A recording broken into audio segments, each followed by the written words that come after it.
What are your objections? Like, what are you uncomfortable with? How do you get more confidence? I would say that's what I'm trying to unleash, because if more people are out doing that, our results just multiply. And then we can hire even more of the next generation. And so I would say that's what I'm trying to unleash right now, is people to have the confidence and just the mojo to, like, man, this is fun. I want to go out and meet as many people as I can instead of sitting behind a computer screen. Welcome to the Unleashing Leaders podcast, where we work with willing leaders to accelerate the changes you seek. We'll learn from the experiences of different leaders facing real challenges and distill practical, purposeful steps to apply in your context. I'm Lee Scott, your curious co-pilot. Together, let's make positive changes for our companies and communities. Welcome back to the Unleashing Leaders podcast. Today, we are joined by Randie Dial. He is the managing principal of geography for the Indiana region for CLA, one of the largest accounting and advisory firms in the world. He is also a board member of the overall firm. And today he's going to be sharing, how does somebody who is good with numbers also be good with people? We're going to be specifically looking at how is the market changing for folks entering really deep professions and remembering to bring the human element of leadership, connection, and customer service. Randie, it is great to have you on the show here today. Thanks for having me. That was well said. Well, tell us, first of all, who is CLA for those who are not familiar with the impact you guys have on the global economy? Yeah, CLA is a global professional services firm. If you speak accounting related, we're ranked number 8 in the United States from a size perspective. And what I like to say is we're the Main Street firm, meaning we serve really deeply the privately held businesses and their business owners around all things business. And so, yeah, there's some accounting, but there's so much more today from a digital transformation perspective. And the gig, there's just so much these businesses need. And I think we've done a great job rolling up a lot of services that just add a ton of value to those we serve. I can vouch for that. I got to know a couple of the folks in your local Boise office from CLA through a leadership academy we were doing. And very much it was meant to, taking care of those privately owned businesses, which are still one of the largest employers collectively. We always talk about the big logo names, but they still only have a fraction of the actual employee base. And so you are in Indiana. That's where Indianapolis is your base.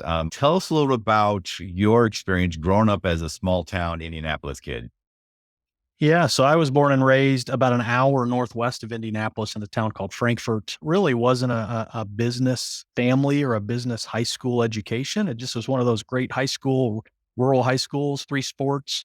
And I just was one of those kids that just got involved in everything I could and did really well in school and through the grades. And so I had a great upbringing and a lot of discipline, which has paid off in life. And so from there, kind of got through my childhood and got through high school. I loved basketball. So it was my passion year round, became fairly good at it, so to speak. And so I had some looks from some D3, D2 colleges, ended up actually going to play college basketball my freshman year up at Olivet College in Michigan. Wow, you made it. That's awesome. I did. And I loved it up there. I had a great season of basketball, but unfortunately, all the discipline that I had in high school went out the window my first year away from home. And so I learned a lot that first year. I had some growing up and maturity to do. And that's what I did that summer between my freshman and sophomore years of college. And I still had no aspirations of business or accounting. Still had no idea what it even was, quite frankly. I was a math kid growing up. And so I was a teaching major. I was going to be a school teacher, just like who my high school mentors were, coaches and teaching, right? I had my path laid out. And so I transferred colleges my sophomore year just because I needed to be closer to home. I think I had some growing up to do. And there's just things at small colleges that the peer pressure can just be overwhelming. And I think it had gotten the best of me, so to speak. And so I transferred to what is known as Ball State University. My girlfriend was there, now my wife. And so I just kind of a new start, didn't change my major, just kept down that teaching path. But it was that year, my sophomore year, where, I took all of these classes as I continued down this teaching path. But there was one class that just stuck out at me on this syllabus that we used to look at to pick your classes. And it just seemed like it'd be an easy one to get an A in because I love numbers. And it was Introduction to Accounting. That is literally how I found my way to accounting. And I took this class, and apparently I was doing well enough to where I got noticed by the professor. who one day just called. And this is another human element that I think we sometimes miss is, boy, sometimes you just need to ask people and lean into people, Yep. right? That little And this invitational nudge can make all the difference. And that's exactly what he did. And he just started asking questions around, hey, you're a sophomore, but you're in a freshman accounting class. And I don't see you around the business school. And Ball State's kind of the size where professors kind of know the kids, right? So he just was like, well, who is this guy? I was doing well in the class. And he wanted to know more. And so the more he and I kept talking, he opened me up to this world of business and accounting. And it's not like my parents never did or any of that. It just wasn't in our DNA, so to speak, and it opened up a new world. The light bulb went off. That was my calling, changed my major, took summer school, caught up, got good grades, and lo and behold, I got an accounting degree. So I had never set my path on that. It's just someone leaned into me as a human and made a difference in my career, my life, and everything at this point.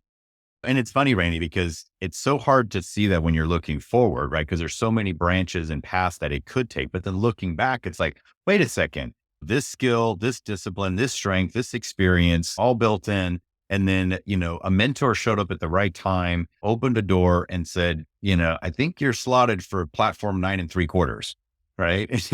And, you know, bam, it just snaps into focus. And I think that is a critical role that as a leader now, you get to play, both within your firm. But what's neat about your role, Randy, is not only are you a leader of a large successful firm, but you work with thousands of leaders of successful firms. So you're starting to see a lot of hands, a lot of patterns that are showing up over and over again. And I'm sure you see that same pattern of talent discovery unleashed. And now I can pay that forward in my role. Like I watch all of our employees and sometimes you just know they're not in their highest and best use, right? And so, boy, let's talk about that. What is it? What's your passion? What do you want to do? I learned a lot in that light bulb moment, I guess, at the end of the day. And there's just a lot of things that I feel like we can really help people a lot more with if we just pay attention and take the time to get to know people. So then, moving forward a few years, you're rising as a skilled accountant, you're advising clients, financial, both for the businesses and for them, personally. And then you take that moment, you looked around and you started noticing some things that seemed to miss. What was that moment where you realized, hey, I'm an accountant, but something's not as good as it could be, right? We got some untapped talent potential as a firm. Yeah, my journey, I got an internship and I've been here for 26 years, right? So I get on the ground level, I grow my career, and there's some things I learned over that time. One being just simply networking is not going out and handing someone your card and hope they call you, right? Networking is getting to know the person on a personal level as much as you can. I learned that in say year 5 or 6 of my journey here. If you really want to grow a brand and grow people, you have to give. And so I started to learn this networking strategy. And this is ultimately what led to my leadership role, which I'll get to in a minute, is what do you need? How can I help you? Right? Instead of expecting anything in return, anyone you meet, ask about their story. What is it about what they do that you can help? And I'm telling you, I learned that you do that, the return of that kind of relationship comes back fivefold. Hmm. People just want to help you back when they know you started that unselfish relationship. And so I watched people in my journey just keep going to these events and hand out their card and, hey, when you going to call me? When's my next referral? And I'm like, that just doesn't feel right and it doesn't work. And so I just kind of learned how to flip that a little bit. And now here in Indianapolis, I'm known as a person that just, hey, you need to meet Randie. He knows a lot of people. He probably can connect you to something that adds value. And that's what brands me and brands CLA at the end of the day. And that's what led to my leadership role here. So I've had the ability to grow a great career here and then was tapped on the shoulder to take over the leadership for the state of Indiana about a decade ago. And I think a lot of what I just said led to that. Mm. He knows how to get out to market and meet people and brand. And that's who we try to be as a firm. How can we help you and get to know you? Well, and in that sense, accounting, I think, has the rap for this, but I don't think you're the only industry that does, where you can be really, really good at what you do. But if you're not building those relationships and you're not out in the community giving, then it's going to be hard for people to know of what you're good at. So tell us about that go-to-market strategy that you started to bring. And again, accountants can fall prey to this, engineers fall prey to this, construction falls prey to this, heck, even leadership and IT strategy firms fall prey to this, right? Because we're just busy with the work. But what's that go-to-market look like? Because that is why you stood out in a field of smart accountants, but it's like, hey, you will be a leader of accountants. Yeah, to me, it has nothing to do with accounting. It has nothing to do with the service. It's just simply about getting to know people. And it truly does differentiate you when someone meets you. Their expectation is you're there to sell them. You know how it is, right? You get a call from an insurance guy, a lawyer. You know what it is. Hey, what they want to sell you. And is there something in all these relationships that I'd love to get out of it just because I need to grow? Yeah, sure. We need revenue, right? We want new clients. The more you show them that although that's important down the road, I'm here to invest in you first. I just think it shows them that you're real and you're not here to just get a transaction and move on to the next. You're here to really form a deep, ongoing relational bond. The quote you said a moment ago, I love it. It's, if you want to grow, you have to give. That's right. There's a great book. I think Adam Grant is the author. It's just called Give and Take. It is a fantastic read. And I read it 5 or 6 years ago, and it is just spot on how my DNA works. And it's right. It works. Well, but in the order of operation is why it works, right? It's give and take. It's not take and then give, right? That's exactly right. Yep. Tony Robbins has a saying like the secret to living is giving. So it's like all these things, are surrounding the same theme. And you really took it to heart and got out there and showed that. What's one example specifically of maybe somebody that saw you coming across the room and maybe they're like, oh man, here, this used car sales guy's coming at me, and maybe it's an amalgamation of several of these types of experiences, but could you zoom us in on like one interaction and like, what was your eye contact? What did you ask? How close did you get up in this guy's grill? Like, So I do have a great example. It's not an in-person example, but it's an email introduction. And so years ago, I had someone go to introduce me. I'd gotten to know him just like we're talking, great relationship. And he was like, man, I'm going to introduce you to so-and-so. So he does that via email. But what he says is, hey, I want you to meet a fantastic CPA.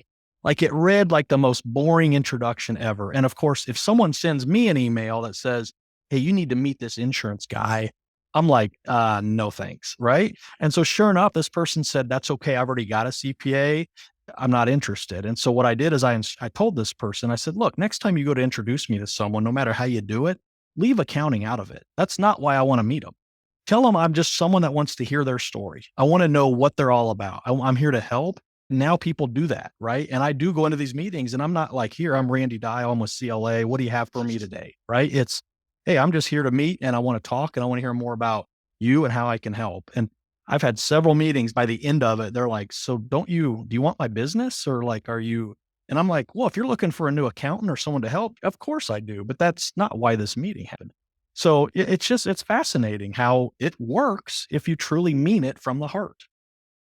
well, and so that was one of the reasons I think that opportunity opened up for you. But the other reason I suspect was that's the out facing look, but there was an internal facing look as well too. And you kind of mentioned a little bit about how they did it for you. Tell us about the challenge of being able to spot and understand and elevate talent in an organization as big as yours. Yeah, I mean, starting just in my story here locally, I had mentioned I was the opportunity to get a leadership role. I run the Indiana geography. And when that happened, first of all, it was a bit scary and you're nervous and you're like, man, am I ready to lead a practice like this? But what I quickly found out going back to my sports days is organizations just need a coach. They need someone that is ready to get out and win the game and help them from a team captain perspective or a coach perspective. Like, come on, guys, we're really good. Let's win this together. And so this leadership opportunity I took over an office here that, and you could talk to anyone here, they remember it. It was very siloed. It was not a great culture. We weren't growing in the market.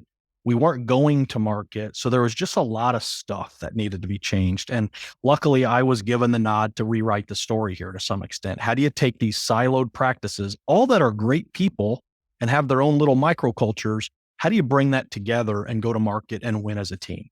Before you go into how you adjust it, just for those who aren't familiar with your industry, every industry has their different flavors of silos. Like what were some of the silos that you had? Yeah. So at that point, we were very siloed by service. And so we had a tax team that had kind of their area of the office. We had an audit team that had their area of the office. I was in the consulting group. We had our area. There was no intermingling. Everyone just kind of sat in their pockets in a large office and just never really strategized together or went to market together.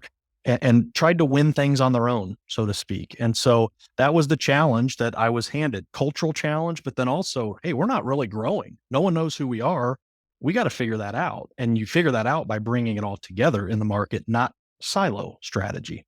The thing that I think folks need to understand is it's not like there's this malicious gnome that goes around and says, hey, you guys don't work together, right? Or like, hey, defend your church. I mean, there are businesses that have that. I'm not saying there aren't, but it just becomes kind of the natural flow for many organizations, especially the larger you get, the more specialized you get, the deeper you get, the harder it is to do your job. It just naturally all tends towards this silozation. So I think when folks think silos, they think it's like this dark antimatter evil thing. And it's like, no, it's a natural progression. The trick is, okay, now how do we add the balancing side of that to see what's the bigger picture? How is it that when I've got a customer that's in tax, you know what, they also are going to have auditing issues. And you know what? They might need some consulting services too. And that's not competition amongst ourselves. That's integration. That's collaboration. I want to normalize that a little bit because I think folks are like, oh, we're so siloed. So someone must have done something wrong. It's like, no, that's the natural state. Yeah, it was. No one said back then, let's just all do our own thing. It just happens over time. And to your point, what that fosters is people getting head down into their one service, not even thinking about the seamless opportunities to bring in others. And oh, by the end of the day, this is all about the client, not us. Are we getting the client what they truly need? And we weren't at that point because no one was thinking about the other groups that could add value to their client. So Yeah. And you got to change the focus. Again, if you make the hero the service, tax, audit, consulting, financial advisory, right? Then if that's the hero, then you lose sight of the fact that the customer is striping across that. But if the customer is the hero, right? yeah, Well then now we're a multidiscipline team that is supporting one central theme, which is that small business, that private owner, the employees of that firm that are trying to feed their family and make a difference in their communities. that's exactly right. So some of the some of the challenges I can just comment on were, having people that had been here for 20 some years, kind of not buying in initially. Like, first of all, who is this guy? I'm a consultant, right? I was never an accountant, which, typically the managing partners, if you will, are those that had come through accounting. Why I hadn't. And so I was a little different. So there was a little bit of who is this guy and, why'd they pick him and, that kind of thing. But the one thing I did initially is I realized if I'm going to bring this team together, there's some things I've got to do physically, meaning I need you all to intermingle. And so one of the things we did, we were moving offices at that point, is I just blew up these microcultures. I made people sit intermittently with each other. And I got a lot of nasty grams when I did that. And I'll never forget one who said, "I can't believe you're doing this. You're destroying our culture." And I'm like, "Which culture? Your microculture or the culture?" And so I did little things like that and a few other things that slowly over time just slowly got people to know each other better, integrated kind of one team. And it was moving in the right direction, slow moving my first year. But then we ended up getting an opportunity for a huge company in this market that came out of nowhere. And it was a cold call. It was, I call these cattle drives. They're going to go out to bid, right, to 7 firms.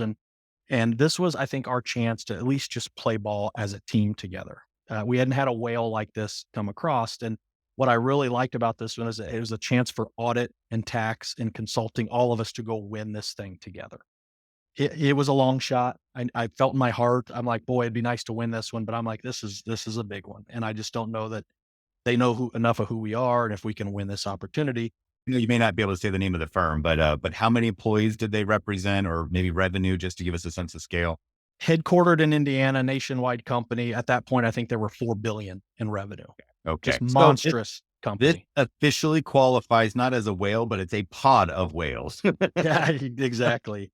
And, it took 8 months. So to win one of these, it's back and forth, it's presentations, right? It's this and that. And we ended up we won. Mm. And I remember, I'll never forget, I was in the Minneapolis airport. I was up there for a CLA meeting.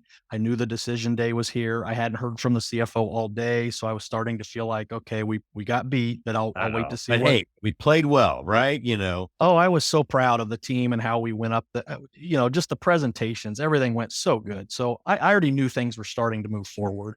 But boy, this would be such a, as a coach, what a win this would be for everybody, right? And he finally calls me as I'm kind of getting ready to board my plane, and his first words were, "Are you sitting down?" And I said, "Well, I'm about to. I'm boarding a plane." And he goes, "Okay, well, I won't keep you." But and he says, "We've selected CLA as our provider." And I'll just share, I teared up. I got emotional because I knew what that was going to mean to this team, which I care so much about. And I came back the next day and got some of the people together and I said, "Guys, we just won the largest private company in the state of Indiana." And it's hard to visualize this when you weren't in the room, but I could see the wheels turning. And someone even said, "Well, if we can win the biggest one, why can't we go win all of them?" And I was like, "That's exactly what's been here for 20 years. We just haven't done it." And that was the start of it's just been a mission for 10 years. We have just been on a tear. well, it helps to, give the team a sense of focus, right? Because you need something as a leader. It can't just be you. It can't be you just beating them and saying, come on, let's work together. You need an opponent, or in this case, it was a candidate, right? Prospect that was big enough and worthy enough to say, it calls us to rally and unite around a greater cause than our microculture or our specialty or I'm just trying to get in here, do my job and get home so I can get to my kids. So you need something big enough. And I think sometimes leaders, those big challenges are kind of scary or those crises are kind of scary. And so we want to avoid them. And you're like, man, those are your allies. And to your point, not just win or lose, but win or beat. One of my high school basketball coaches made a distinction. He was like, well, you know what, guys, I don't mind if we get beat, but I don't want to lose. Lose meant we didn't show up. Beat meant they just were better than us. So like you went into that saying, hey, it's win or beat. Like we're going to show up, and if we lose, it's not going to be because we left anything on the table. And so that created that unity and that momentum literally out of thin air. It had always been there, but now all of a sudden you're seeing it, and it opened your minds and your hearts.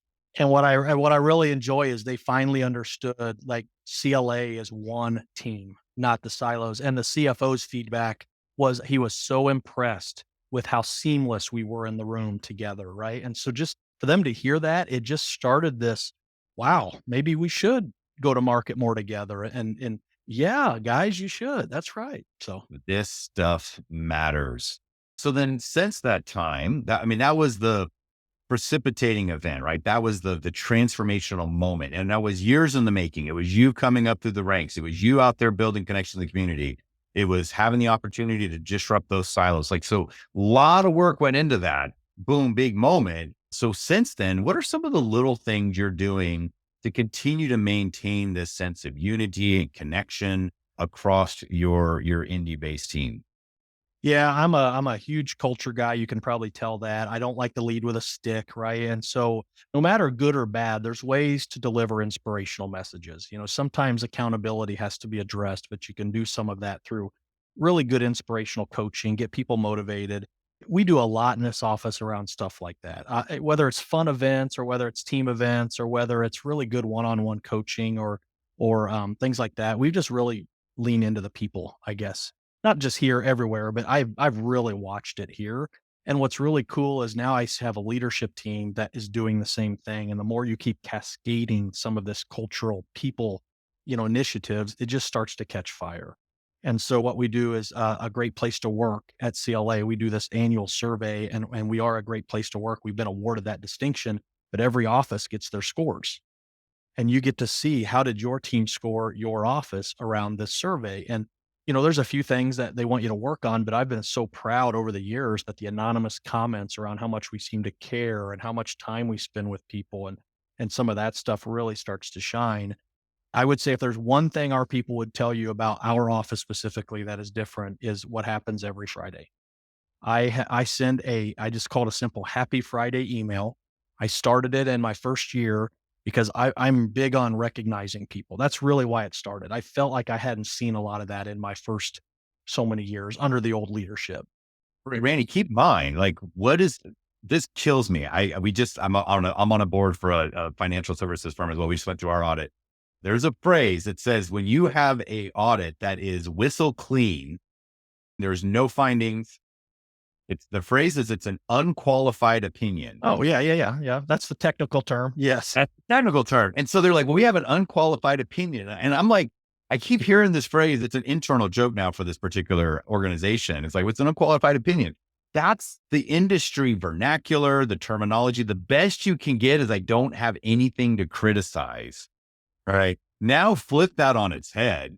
And you're like, well, we can also acknowledge some good things too. So anyways, I find that it to be a fascinating little nuance in that whole world of auditing in that language. When we were planning for this, for the 5 minutes we got few weeks ago, I told you I think some of what you're saying is why this next generation accounting it just seems boring. It seems like there's no fun. There's nothing to do because it's all about unqualified opinions. It's a technical term. And I'll come back to that in a minute because I think workforce is a huge thing that I love to focus on. But back to this Friday thing. So when I took over, I had spent years here. And what I found is we never recognized big client wins. We never celebrated. We never, hey, thank you, Jimmy, for volunteering. And Susie just got her CPA license. There was just not a lot of that local stuff. And so I said, you know what? I'm going to start really shining people. They deserve it. And I started doing that. And before you know it, I'm getting people like, man, this is fantastic. Keep this up. And started sending me stuff to celebrate for people. And I've not missed a Friday in 10 years, whether I'm on vacation or no matter where I'm at. Every Friday morning at 6 a.m., this thing goes out. And when I started it, I bet it had 3 things on it. It has Mm. grown into this, 20 item. I put pictures. I mean, just whatever we need to celebrate for the week, I put it in there. And it just continues to I think it's a cultural piece of this office. Who did something Yeah. good this week?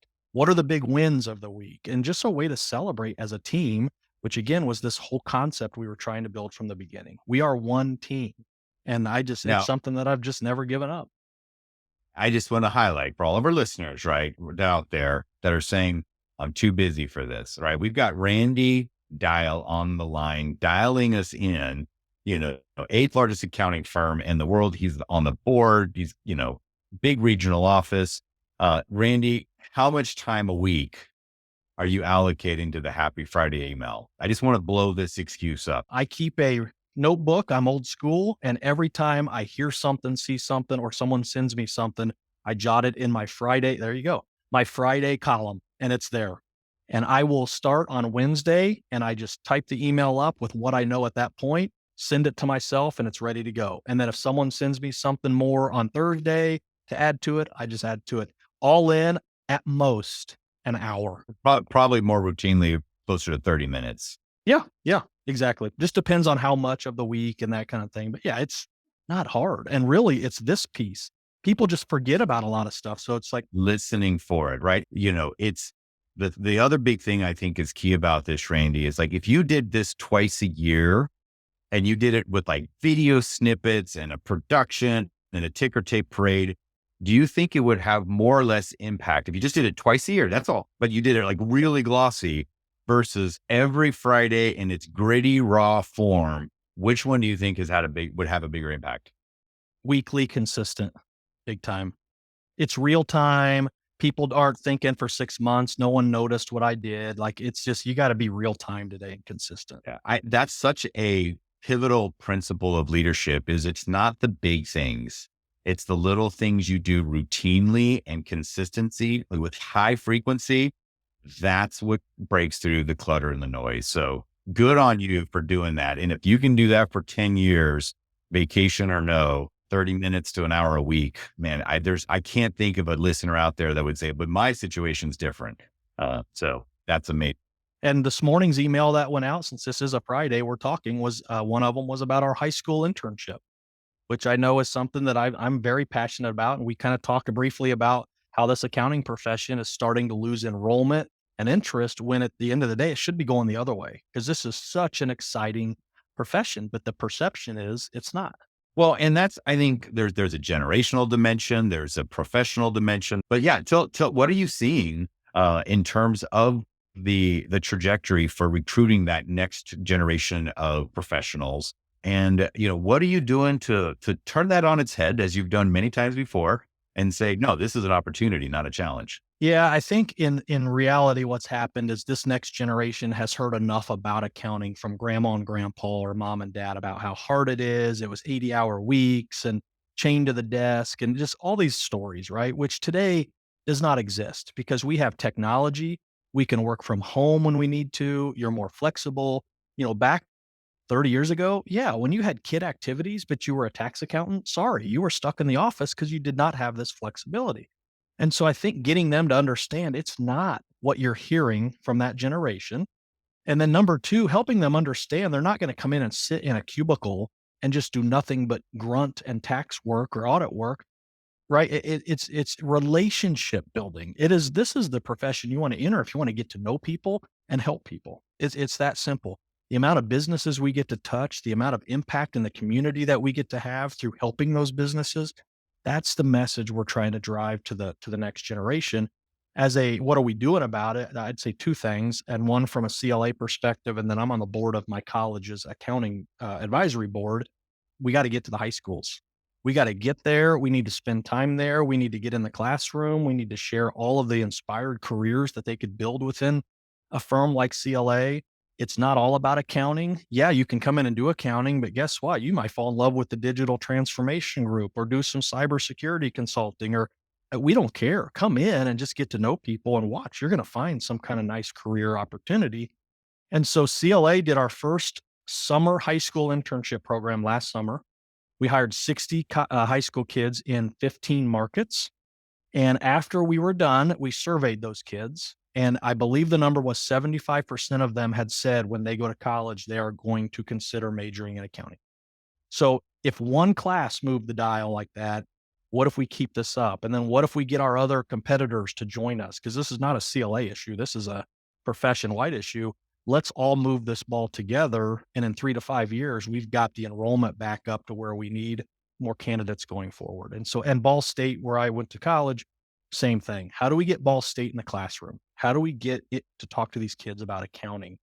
They go into these business schools today that's highly competitive. They've got marketing and social media and data analytics, and they're looking across all these majors. And of course, accounting is like, yeah, Meh. yeah. And so it's like we have got to go Yeah. advertise and like we need to do it. It's on us.